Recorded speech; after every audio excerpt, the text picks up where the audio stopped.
प्यारे भक्तों, जय सिया राम।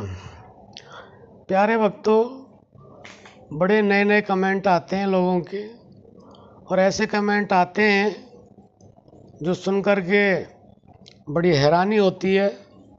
माता जी हमारे लिए कितना प्रयास कर रही हैं। बेचारे ज़्यादा नहीं तो मैं कह सकता, कम से कम 12 घंटे वो हमारे लिए देती हैं। उसके लिए लोग कहते हैं आप तो YouTube से पैसा कमा रहे हैं, आप लोगों को मिसगाइड कर रहे हैं, आप गुमराह कर रहे हैं। लोगों को समझ तो आता नहीं है कि ज्ञान है क्या और ज्ञान कैसे लिया जाता है। ज्ञान केवल लिया ही नहीं जाता, ज्ञान दिया भी जाता है।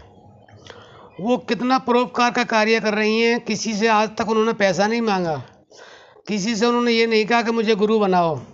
हालांकि रोज़ कमेंट आते हैं कि हमें आपको गुरु बनाना है, हमने आपसे दीक्षा लेनी है, लेकिन वो बस यही कहते हैं कि आप सत्संग सुनो और जिसका भी सत्संग अच्छा लगे, प्रवचन अच्छा लगे, उसको मन से गुरु मान लो। और वो दिखाना भी नहीं चाहते थे अपने आप को, लेकिन कई साल से ऐसे कमेंट आ रहे थे, कम से कम अपना जो आपकी सूरत है कम से कम वो दिखा दो तो हम अपने मन के अंदर उसी को बसा लें, गुरु मान लें। तो हमारे बहुत सारे जितने भी साधक हैं, उनके प्रयास करने पर माता जी ने ये ऐसा किया कि उन्होंने अपनी 2-4 फोटोएं डाल दी तो लोगों को तसल्ली हो जाए कि माता जी इस तरह की हैं और माता जी इस तरह की दिखती हैं। मन में उनका स्वरूप कैसे धारण करें, उसको मन से गुरु कैसे माने।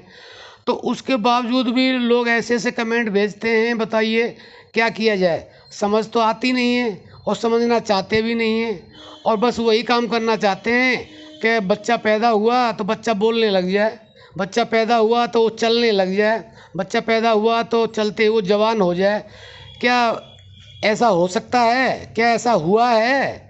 क्योंकि परमात्मा भी जब अवतार लेकर के आते हैं ना, तो वो भी इस तरह से ही बड़े होते हैं, इस तरह से ही बड़े होकर के सारे कार्य करते हैं जिस तरह से इस दुनिया में हो रहे हैं।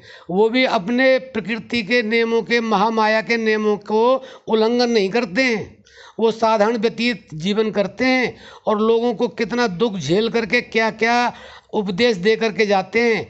और जब वो चले जाते हैं उसके बाद उनकी पूजा करते हैं, उनके बाद उनको भगवान मानते हैं। उनके होते हुए उनको कहते हैं, ये तो जैसे कृष्ण को कहते हैं वो तो लफंगा था, उसके तो इतनी रानियां थीं, वो तो ऐसे करता था वैसे करता था। और जैसे वो करता था उनके भावों को तो समझते नहीं है, उनके अंदर भाव क्या था, उनके अंदर शक्तियाँ कितनी थी, वो किस तरह कब क्या कर देते थे। तो वैसे तो सब कुछ करना चाहते हैं, लेकिन राम के नाम पर कुछ नहीं करना चाहते। एक सज्जन का कमेंट आया कि जी मैं राम नाम जप करता हूँ और मेरे भाई तो जो तंत्र मंत्र में मर गया। अब उसको तंत्र मंत्र में विश्वास तो है, लेकिन राम नाम पर विश्वास नहीं। तो प्यारे भक्तों, आप विचार करके देखें तो ये इस तरह के जो कमेंट होते हैं, क्या माता जी कभी से कुछ किसी से कुछ मांगती हैं, किसी के घर जाती हैं? अगर यूट्यूब उनको कुछ दे भी रहा होगा उनके डालने पर, या उनके विचारों को सुन करके, या उनके जो भी उनका होता होगा यूट्यूब वालों का, तो वो क्या उसे फेंक दें कि मुझे नहीं चाहिए, ये मेरी जो है ना 2 नंबर की कमाई है, मैं लोगों को मिसगाइड करती हूँ, मैं धोखा देती हूँ? क्या यूट्यूब इतना बेवकूफ़ है? और यूट्यूब नहीं जानता है कि कौन सी चीज़ हम डालें, कौन सी चीज़ ना डालें, किसको एक्सेप्ट करें किसी को ना करें? वो सब जानता है, आम आदमी नहीं जान सकता है। यूट्यूब कोई छोटा मोटा वो नहीं है। तो प्यारे भक्तों, आज हम आपको ये बताना चाह रहे थे कि अगर आप मिसगाइड होते हैं तो मिसगाइड ना हो। सब्सक्राइब करने के लिए कभी माता जी नहीं कहती हैं, कभी ये भी नहीं कहती हैं लाइक करो। लाइक करने के लिए अगर कहती होंगी तो इसलिए कहती होंगी किसी दूसरे को भला हो, क्योंकि किसी दूसरे को कुछ सुनने के लिए मिल जाए, हो सकता है उसके जीवन में निखार आ जाए। और आपने ऐसा भी सुना होगा कि जो गुरु ज्ञान देते रहते हैं तो गुरु बेचारे खुद भी करते रहते हैं, लेकिन उनको प्रारब्ध बस वो नहीं मिलता है। और जिनको वो ज्ञान दे रहे हैं, जो शिष्य को ज्ञान दे रहे हैं, ऐसा बहुत बार हुआ है और होता चला रहा है। होता कि गुरु ने शिष्य को बताया तो स्वयं तो गुरु को दर्शन कभी हुए नहीं भगवान के, लेकिन शिष्यों को हो गए। बहुत सारी ऐसी घटनाएं हैं।